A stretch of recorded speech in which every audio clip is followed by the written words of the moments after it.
আসসালামু আলাইকুম প্রিয় ফেসবুক বন্ধুরা। আমি এসেছি আমার বাড়ির পশ্চিম পাশে। সেখানে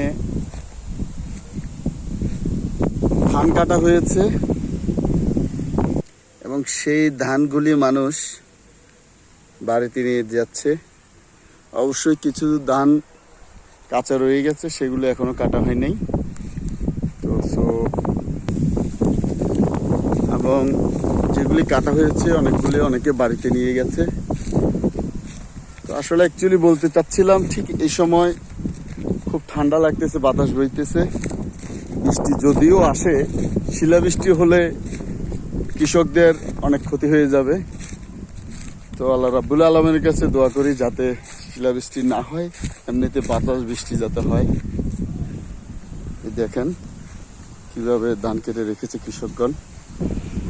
ধান ক্ষেতের পাশাপাশি রয়েছে আমার জ্যাঠাতো ভাই এর ফিশারি, বিশাল বড়।